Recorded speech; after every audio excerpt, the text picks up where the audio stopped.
My name is Marina Sweet, and this is my Pecha Kucha, where I will be recording it here via selfie mode on my phone, and my PowerPoint is here. So, pardon the backwards font, I think, and the possible shaking of the camera during this, but I am doing my best with the resources I currently have, and I will definitely do better for the final presentation. So my topic for the final project is comparing organic animal agriculture in varying climates and cultures. And so I was interested from my study abroads in pursuing more information about how organic trends in food, particularly animal products, have affected other countries around the world and different areas. And so my goal is to kind of delve into a lot of research and data that has been collected and compile it in a form that I can compare different regions of the world and their organic agriculture. So if I can get this to work, there we go.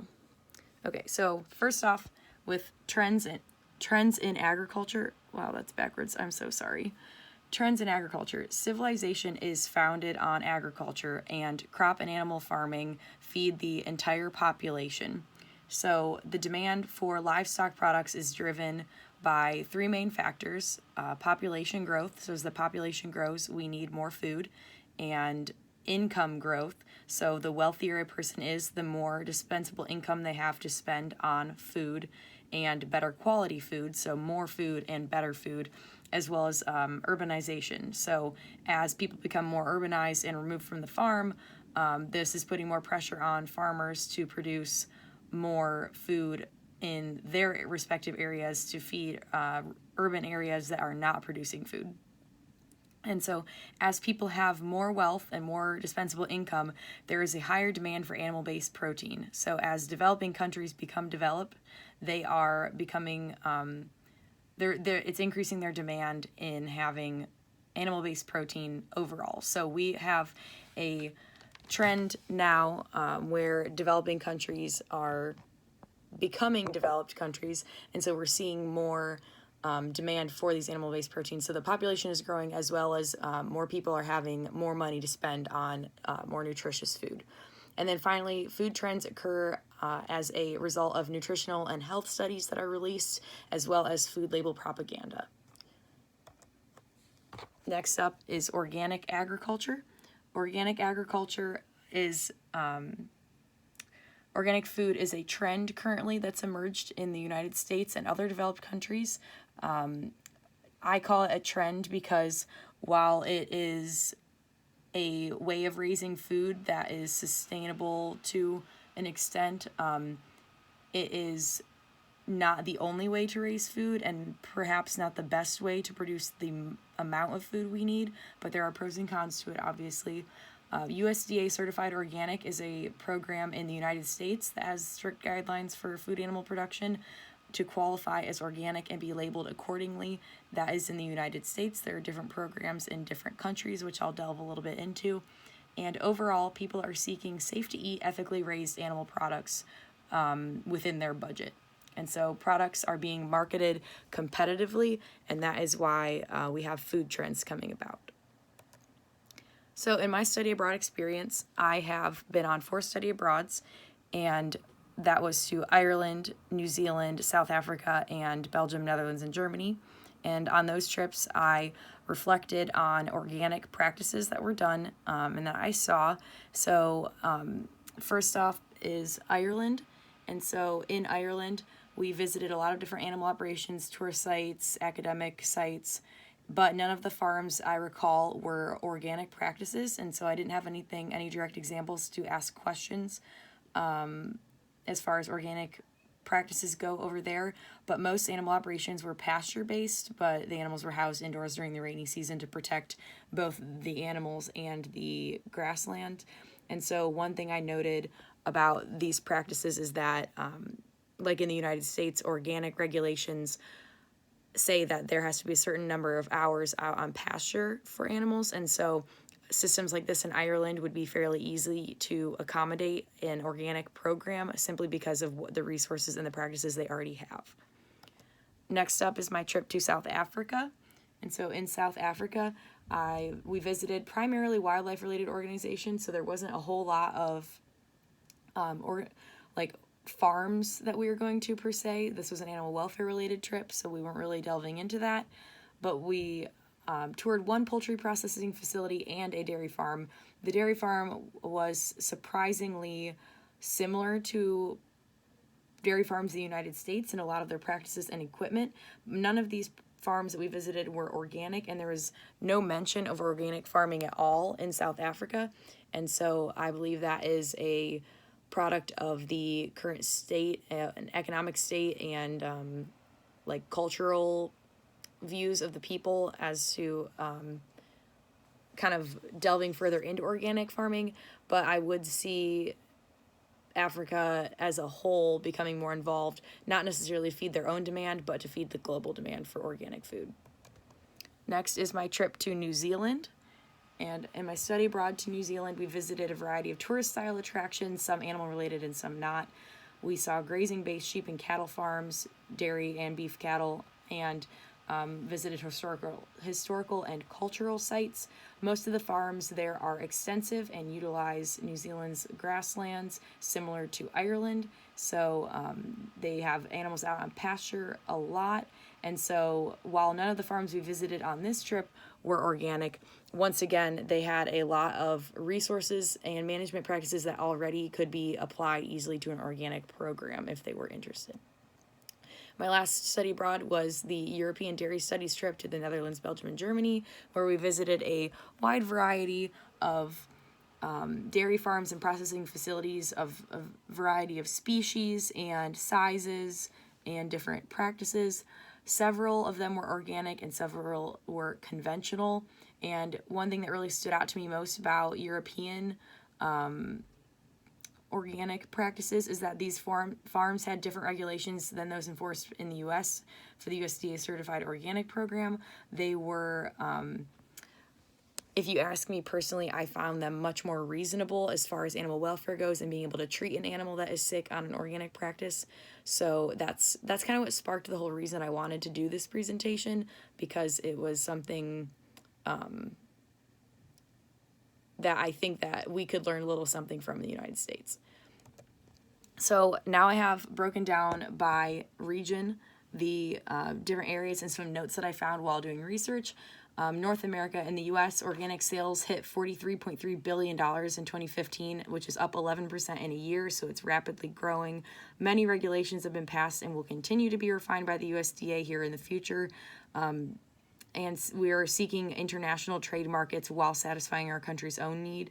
And in Canada, just one thing I thought that was interesting, 56% of Canadians regularly buy organic. So that is more than half of the population regularly buys organic food. So North America has a pretty high demand for organic food in general, but that can be applied to animal products. So then Central and South America has a positive trend of their growing organic sector. Public policy developed in the last 10 years has definitely impacted that and has furthered organic production and regulation of organic production. Mexico, Peru, and Paraguay are the top 3 organic producers in general, so not just with animal products, but just in general, in that order respectively, so Mexico, Peru, and Paraguay. Difficulties feeding organic livestock in these countries because most operations are pasture-based due to low availability of organic feed. So while in the U.S. our organic program requires pasture, it also requires organic raised feed in addition to the pasture. And in Central and South America, it sounds like they have trouble accessing that in addition to the pasture. As for Europe, between 2007 and 2015, organic poultry, eggs, beef, dairy, sheep, goats, and milk production all increased in different amounts. Organic eggs were the biggest one, 108%, which is massive in a span of just 8 years. Next up was the cattle, went up 58%, sheep was up 35%, goats are up 15%, and then milk has doubled for organic. And then Turkey, the country Turkey has the most organic producers, which they export a lot of that where the demand is, like the United States.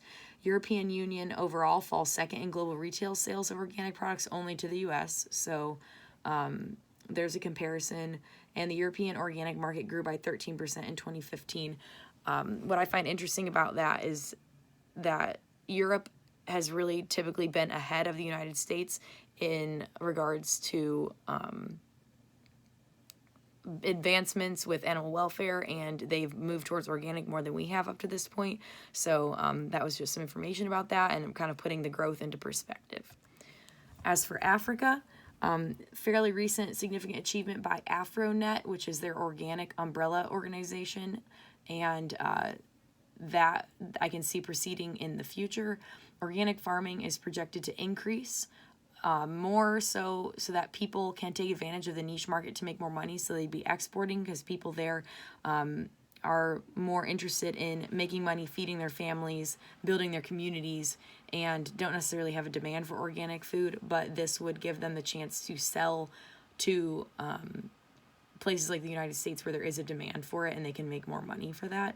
And it's helpful that their traditional farming methods are sort of already in line with organic farming, just because they don't use pesticides and things like that. So that would be easy for them to transition to. So next up we have Asia. Asia as a whole, which covers a lot of countries, so this is kind of very generic, and it was hard to find specific information or information that covered kind of everything in general this way. So one thing I'm learning from this project is I can't really generalize a continent or a large area, because a lot of countries have different opinions and cultures when it comes to, and that applies when it comes to things like organic farming.